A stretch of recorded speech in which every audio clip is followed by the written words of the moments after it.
Today's daf is daf Yud Daled, and we'll start the new parak with the Mishnah on the bottom of daf Yud Gimel Mit Beis. So this is the list of exceptions to the rule of Isur Giluach b'Moed, and in these cases we allow a person to cut his hair b'Moed. And the Gemara is going to talk about the fact that in general we do not allow Giluach on Moed. Haba mivdina sayam, so he comes from a far trip, therefore he couldn't cut his hair.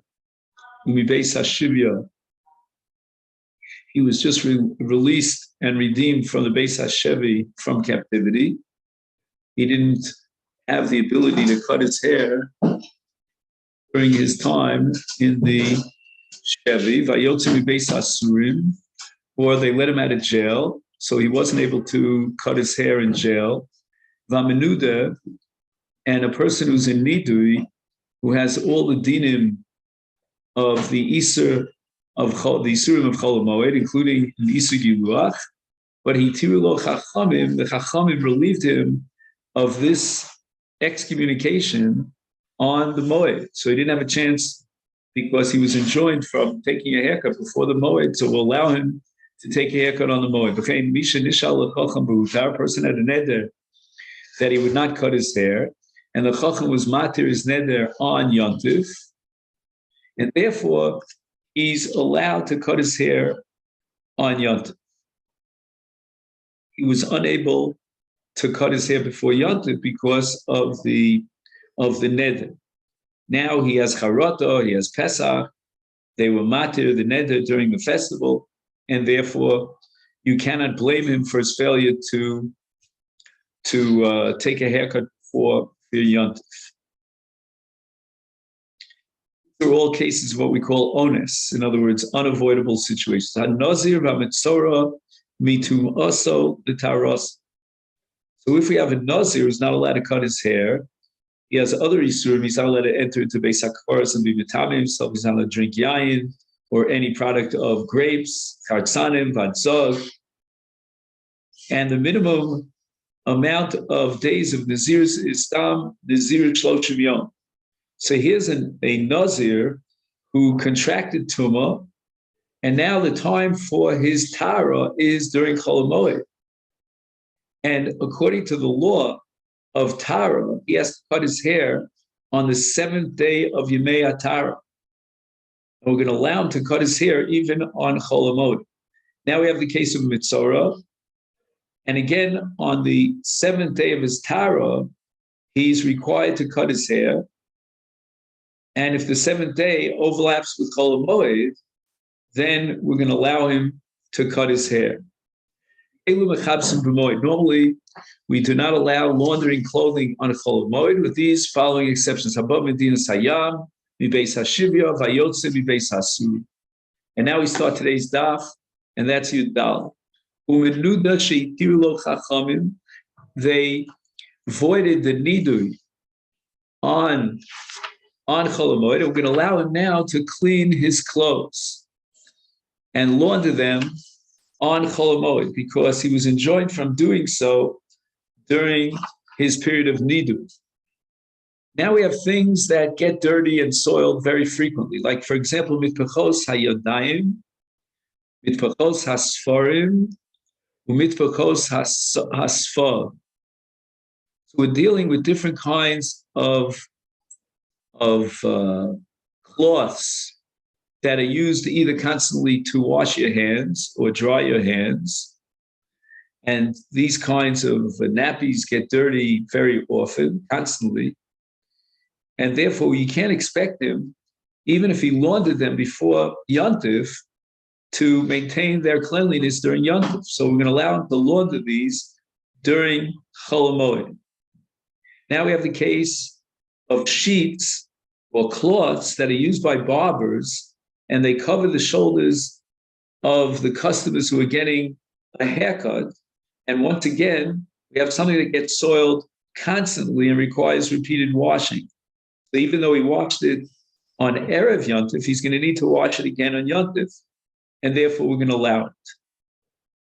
Now, this case of mitpachos hasfarim is not necessarily a reference to the barbers. It could be, as the Muki Yosef understands it, and the Meiri as well, that we're talking about cloths or covers for books. And in those days, they had scrolls, they had cloth, and they would wrap them in mitpachos. So, for example, you take a look at the end of Masechet Megillah, the Gemara is going to talk about mitpachos hasfarim. And since they're constantly handled, they frequently get soiled. And sfag are bath towels. Hazovim v'hazovos v'anidos v'yoldos. All these cases are cases of tmeim, whether they became tomei in the case of a zava, because she saw 3 years on 3 days continuously. In the case of a woman who gave birth, that's called the oledes, a nida. During her yimei anidus, she saw a tipas dam that came out of the bakar. And then we also have the case of a zav who has a discharge. In all these cases, the clothes get soiled very, very frequently because of these discharges. And therefore, we allow them to wash their clothing on Chol HaMoed. Chol HaOlim mituma l'tara. So somebody who makes that transition from a state of Tumah to a state of Tara,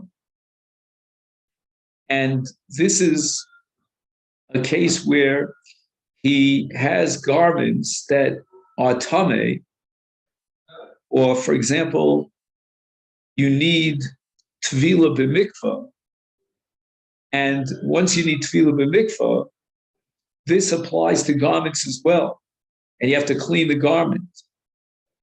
Harelu mutarim ushar kol adam asurim. So the Gemara asks ushar kol adam my time asurim, and here the explanation is that although cutting one's hair is a malacha d'oraisa, but on Chol HaMoed, only that which is a tircha or that which can undermine the simchas yantif was prohibited. And therefore, when you launder your clothes or cut your hair, even though on Shabbos and Yantif that would be a malacha, but during Chol HaMoed it should be mutter because it's something that you need for Simchas Yantif. And this is called in the language of the Ritva Tikkun HaGuf. And it's just similar like to eating and drinking according to the Ritva. So therefore it would be mutter mi'ikar adin. And that's why the Gemara is asking, my timing di asurim. And the Gemara answers Kiddusnan, based on a mission in Tainis, Anshe Mishmar. The Anshe Mamad. Anshe Mishmar are the Kohanim that were divided up, Sheva Kahuna, into 24 groups. Each Mishmar would get 1 week during the first half of the year to do the Avodah of the Mikdash, and another week during the second half of the year, the other 6 months of the year.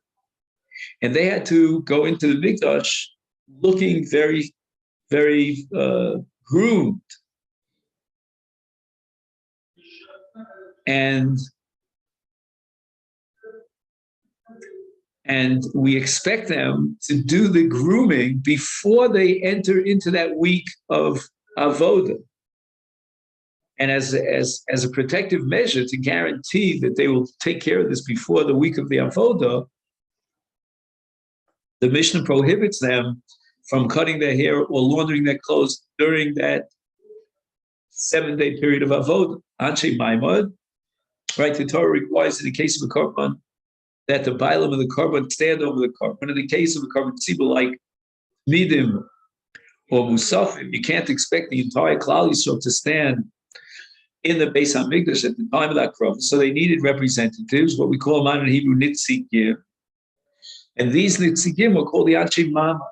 And the Anshe Mamad were divided up again into 24 groups to parallel the 24 mishmaros of Kohanim. And they would go into the Mikdash, and they were expected to take care of cutting their hair and laundering their clothes before they entered into the Mikdash. And therefore, Asurim l'saper l'chabes, during that week of Avodah in the Mikdash, whether it's the Anshe Mishmar or in the case of Anshe Mamad, they enter into the Mikdash. During that week, they're not allowed to cut their hair and launder their clothes. And this is the way Chazal guaranteed that they would take care of that before they entered into the Mikdash. Ubechamishi, but now at the end of that week, we're up to almost Erev Shabbos.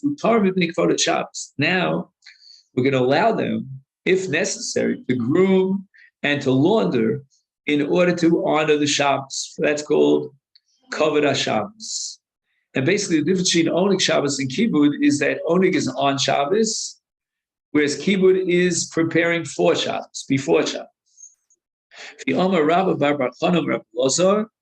My timer. Why is it that they are not allowed to cut their hair or launder their clothes during the 7 days of service in the Beis Hamikdash? This would guarantee that they wouldn't start the week, enter into the Mikdash in a situation of nivel. Nivel means when when the hair is growing and the clothes are not laundered properly. And now the Gemara wants to use this as a parallel, as an analogy to the case of Chol Moed and Moed in general. Hachanami, here too by parallel, even though we said that cutting your hair and laundering your clothes would be mutter on Chol Moed because it's necessary for him to enjoy the Simchas HaYontif, but we're going to ask him to take care of this before Yontif, so that he doesn't enter into Yontif in that state of nivel. And in order to guarantee this, we're going to prohibit him from cutting his hair or laundering his clothes on the Moed, unless again he was onus. Of the law of Erev Haregel, what happens to a person who is onus on Erev Yontif? He couldn't take a haircut or launder his clothes. He was so fanumant, as we say in Yiddish. He was so preoccupied because he lost some sort of an object, an item. Maybe it was worth a lot of money, and he's so busy trying to locate it. He's orangutan. He's preoccupied. He doesn't have the focus of his mind to go into the barber or to the laundromat and take care of what he has to do before Yontif.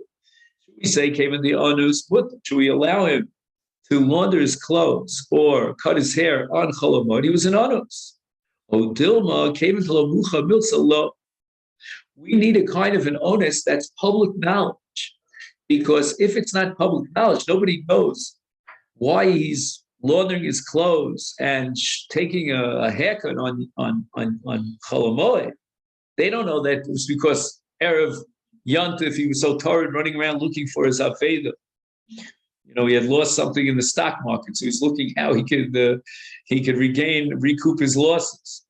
So since no one's aware of the fact that he was in an honest situation, people would think that one of two things: either that you're allowed to take a shave and a haircut on Yontif, or meaning Chol Moed, or people think that this guy is a violator of the law, and the Torah says V'isa Nikiyah. Abaye says, Yomu kol asrikin asuru. Srike baitus mutarim. Now we're talking about Erev Pesach. And we're talking about baking matzah on Erev Pesach. Now there's something called srikin. Srikim are breads that are made with some very specific indentations. And we're afraid that if we allow you to bake these breads and you want to make them chametz, then you might end up, and you want to make them matzah, I meant to say, you might end up making them chametzdik. He writes here that these have decorative figures etched into the dough itself. And now, while they're busy etching these figures into the dough, it might leaven, it might rise and ferment and become chametz. Then Baitos, who was in charge of the baking of matzahs, he came up with an idea that we could make like a cookie cutter kind of thing. We could actually chisel out these figures into some sort of a metal a cutter, a mold, and then we can just simply put it on the dough in such a way that it wouldn't take any extra time. Be just a split second. And the Chazal said that Yomu kol asrikin asur. People will not differentiate between those bakers like Baitus that had this mold. They will think it's a carte blanche heter to create matzahs that have decorative figures. Because they're not going to say Srike Baitus Mutarim. They don't understand why you are allowing the bakers at Baitus, you were allowing it. They think that it was a general all-inclusive heter. And by analogy, Abai is saying that once you allow someone who is honest, but nobody knows he was honest on Erev Yom Tov, and you're going to allow him on Chol Hamoed to take a haircut or launder his clothes, people are not going to differentiate between him and somebody else. They're going to come to mistakenly a carte blanche heter that you're allowed to shave and you're allowed to launder your clothes on Chol Hamoed. So we can't allow this to go on. Just like the Gemara says, we weren't going to allow the matzahs of Baitus to be baked for Pesach.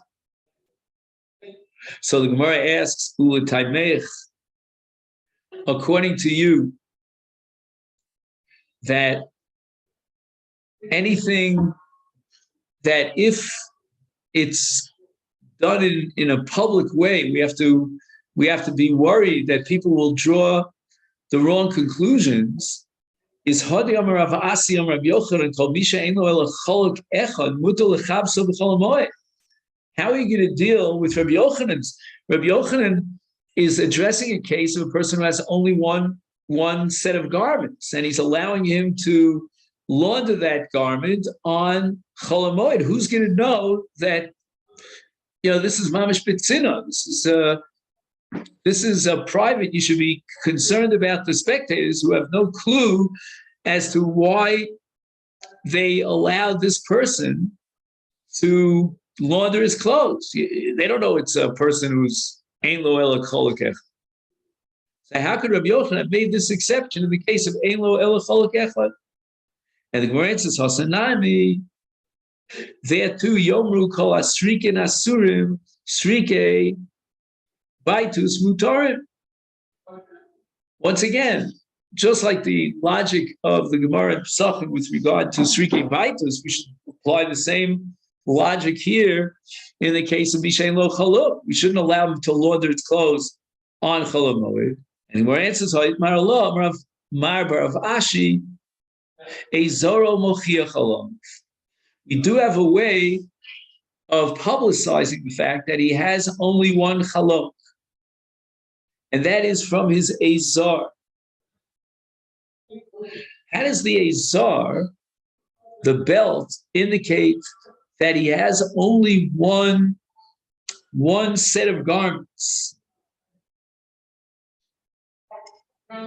He says the following: if a person has one set of garments, then he would put on an outer garment to cover himself while he was laundering his one garment.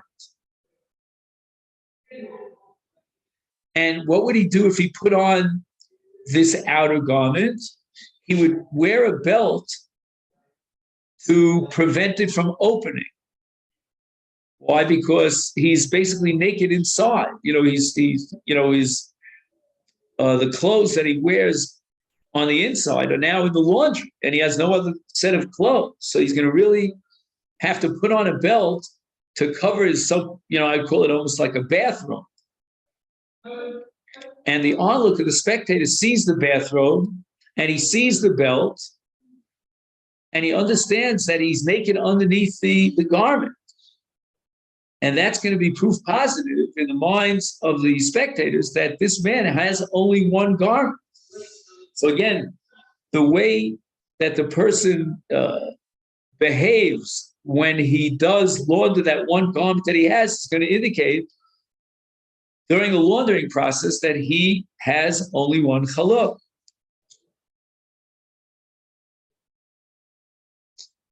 So therefore, you have no proof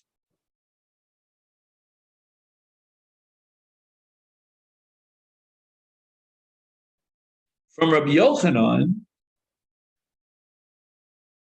to, by analogy, draw any conclusions about the person who is running around looking for his Aveda on Erev Yontif. Because as Abai says, Yomru kol asrikin asur srikin baitus mutarim, right? Yomru, that everyone else is also in kibbutz except for this person who was looking for his Aveda. They don't know that he was looking for Aveda. That's private knowledge.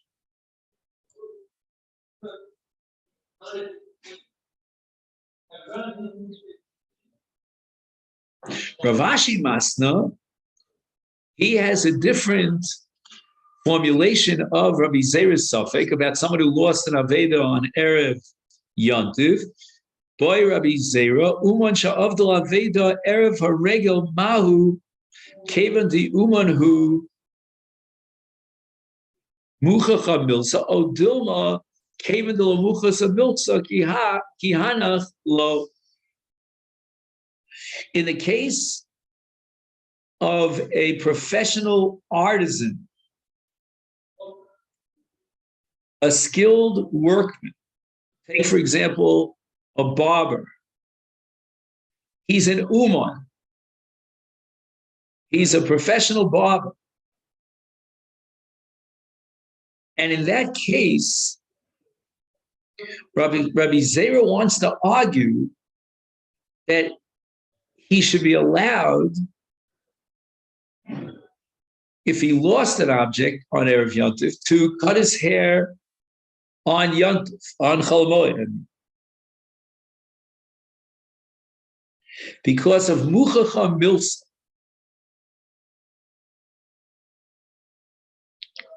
And I guess the assumption is that a barber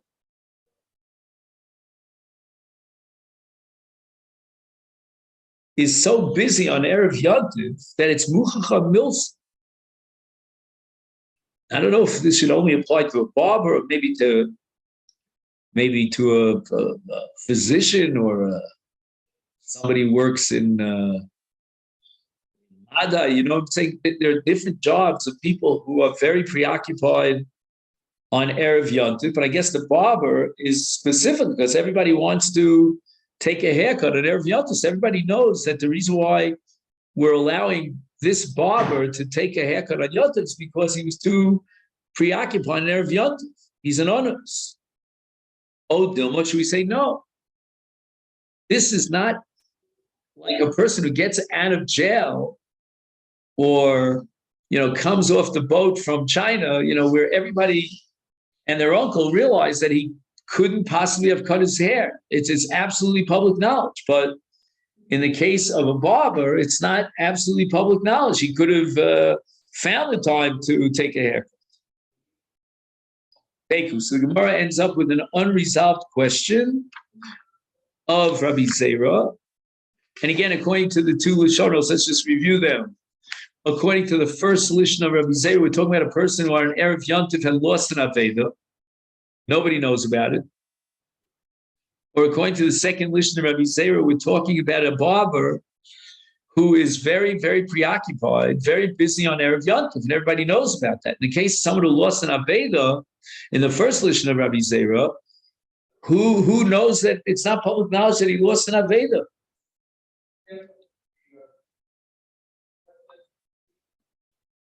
In the case of an Uman who's very busy on Erev Yontif, like a barber, everybody knows that he didn't have a chance to cut his hair, and therefore Rabbi Zera thinks it might be reason to be lenient and allow him to cut his hair on Chol Hamoed. The Mishnah says, Medina Sayam. Oh, now we get into a whole sugi. A person gets off the boat on Chol Hamoed from an overseas travel, and we're going to allow him, says the Mishnah, to take a haircut or launder his clothes on Chol Hamoed. Maslisin to lok Rabbi Yud. Tisanya Rabbi Yud Omer Abba Miyudin Sayam Lo Yigalea Mipnei Sheyotza Shelo B'Rshus.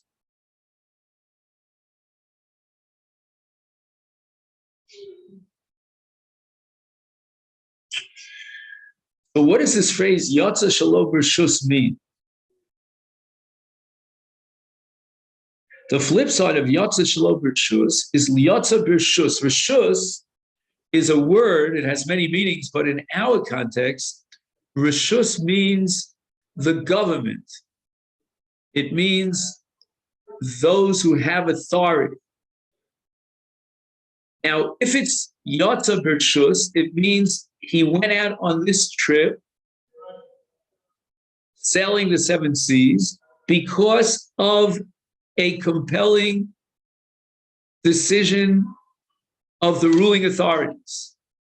Shelo B'Rshus means he decided that he's taking a trip, a long boat ride.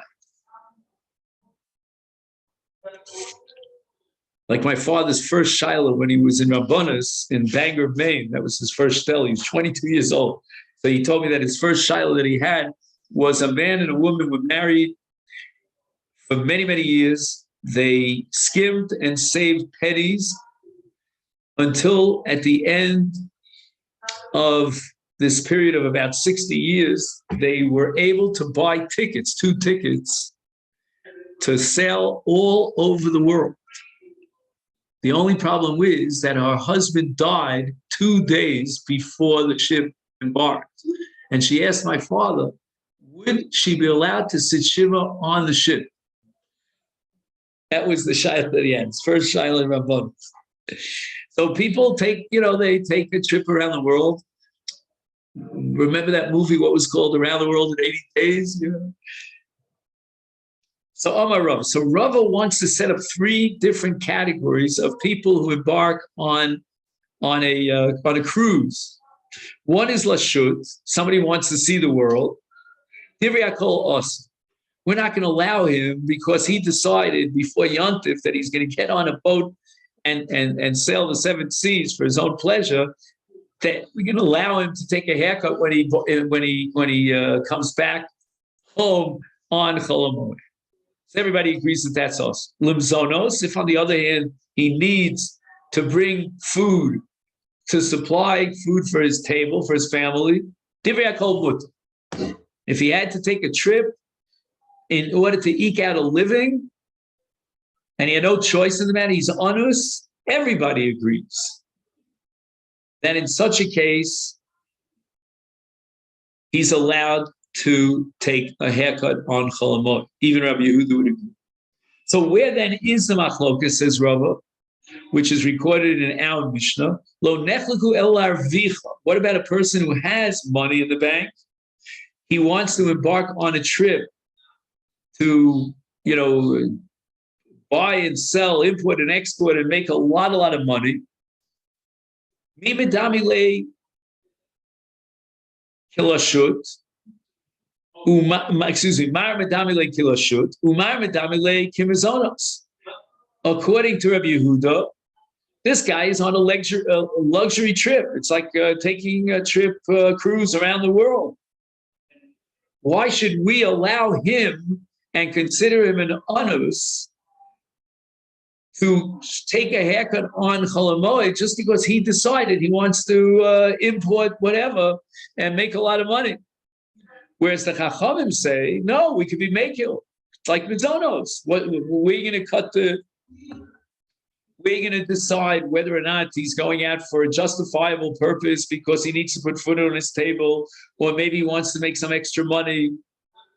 At the end of the day, he's not going out for a pleasure trip. He's going out on a business trip. And therefore, we can allow him to cut his hair when he returns on Chol Hamoed.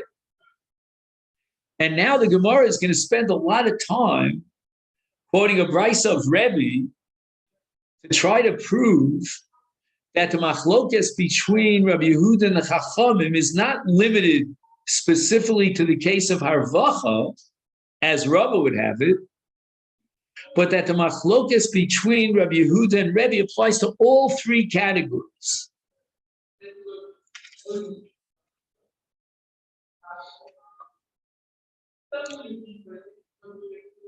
Omar Rebbe, Nirim Divrei Rabbi Yehuda, etc., and Divrei Chachamim, etc. Rebbe is going to come along and he's going to say that from all these three categories and cases of people who embarked on a cruise, on a ship, there are cases where Rebbe says Rabbi Yehuda's logic is correct. And we have to be machmir because shalom b'rshus, he wasn't forced by the authorities. And there are other cases where the Chachamim make more sense, and their opinion is more appealing, when he was sent out by compelling reasons by the authorities on this trip. But in any event, you see from the language of Rebbe in the Brisa that the machlokas between Rabbi Yehuda and Chachamim is much broader than Rava would allow. And out of these various categories and cases, Rebbe is going to agree in certain cases like Rabbi Yehuda and it's asur, and certain cases like Chacham it's mutter. The Gemara says the following. Let's analyze the statement of Rebbe. Rebbe says, Nirim Divrei Rabbi Yehuda Kshyatza Shalom B'Rshus, My Shalom B'Rshus. And again, the language of Nirim Divrei Rabbi Yehuda implies that the Chacham disagree with him. So Ilay Melashut, if it's a case where he went out for pleasure as a vacation, then according to you, Rava, so how can you say Nirim Dvarav? Nirim Dvarav means we accept his opinion as opposed to Chachamim. You're telling me, Rava, that they never argued about a case of Lashut. El Limizonos, right? The Gemara is using the law of the excluded middle. Let's go eliminate all possibilities. If it's Mizonos, called Mutter. If he has to eke out a livelihood, then you, Rava, said there was no machloka. So what does it mean when Rebbe says Nirim Divrei Chachamim? What do you mean Nirim Divrei Chachamim? Rebbe Yehuda never disagreed. Ela Pshita Larvacha. So now you, Rava, have no choice. You have no other option but to assume that when Rebbe says that Nirim Divrei Rabbi Yehuda Kishayatza Shalom B'Rshus, there was nothing compelling you to go. That's a case of harvacha. He went to make an extra buck. He's a wealthy guy, and Rebbe is siding with Rabbi Yehuda l'chumra in this case of harvacha. And we're not going to allow him to cut his hair on Chol Moed. If that be the case, then Ema Seifa. How are you going to explain Nirim Divrei Chachamim Hitchayatza B'Rshus? Again, my B'Rshus, Ilay Mizonos is Hamar Divrei Kol Mutter. So it can't be that we're, Rebbe is tipping the scale in favor of the kul of the Chachamim in the case of Mizonos, because even Rabbi Yehuda would agree that in the case of Mizonos, according to Rava's logic, it's mutter to take a haircut. So why are you saying Nirim Divrei Chachamim? El Arvacha. So you're saying, Rava, that the only machlokas between Rabbi Yehuda and Chachamim is about Arvacha. But you just finished telling me in the Reisha that Nirim Divrei Rabbi Yehuda Kishayatza Shalom B'Rshus, that harvacha is considered Shalom B'Rshus, meaning you made your own decision. You were not sent there by the Rishus, by mitigating circumstances against your will. So now you're getting to the Sefer, and again you talk about the same exact situation of harvacha, and Rebbe is now saying Divrei Chachamim. We just finished saying that Nirim Divrei Rebbe. I'm sorry, Nirim Divrei Rabbi Yehuda in the case of harvacha. So the Gemara defends Rava by saying Hachi Kamar. Nirim Divrei Rabbi Yehuda lirabanan. The Rabbanan accepted Rabbi Yehuda kishiyatza shalom rishus, and mine that's lashut. And therefore, says Rava, in the case of lashut, where he's just roaming around the earth, everybody agrees unanimously, even the Chachamim, that we're not going to allow you when you return to take a haircut. As Rava said before, the Chachamim only rejected Rabbi Yehuda in the case of Arvacha. They consider it like Mizonos. Aval Lashut, Module, they agree that Lashut is Lo B'Rishus Klal, and therefore it's awesome. Then Rabbi Yehuda himself accepts the logic of the Rabbanon, Kishiyatzim Rishus Ma'ininu Limizonos, Shafil Rabbi Yehuda Lo Nechlach Alem El Arvacha Limzonos Modu, because we have to allow him to cut his hair on his return. He had every single compelling, right to go out on this trip to make a living. He got a living.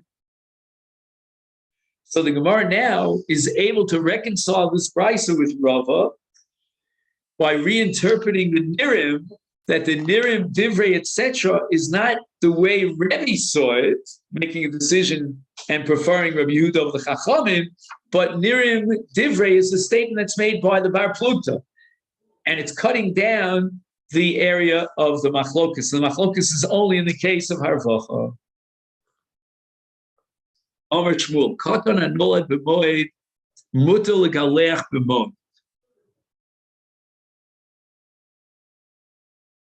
Okay, so now we have a case of a baby who's got a lot of hair. He says, long hair that distresses the baby. So we're not talking about medically mandated hair, because then for sure it would be mutar. But in order to relieve the distress. So Shmuel says, this baby was imprisoned in its mother's womb. Now it got out of its mother's womb and it's Chol Moed. We can certainly cut its hair. So Gemara's Medaik, Moed in Meikar Allah. What if the child was born on Erev Yontif? Then we expect that they would have cut the hair of the child, of the infant, the newborn baby, on Erev Yontif. So we're not going to allow cutting it on Yontif. And that implication contradicts a brisa, which is now quoted by Rav Pinchas.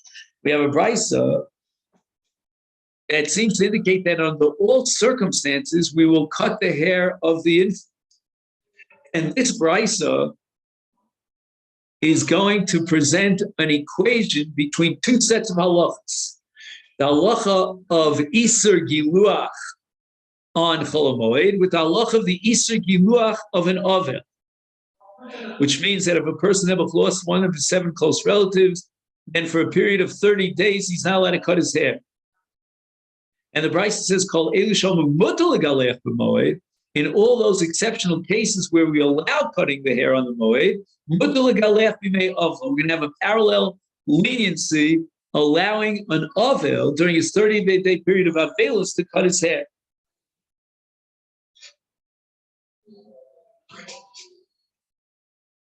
So now the Gemara is medayik in the Brisa.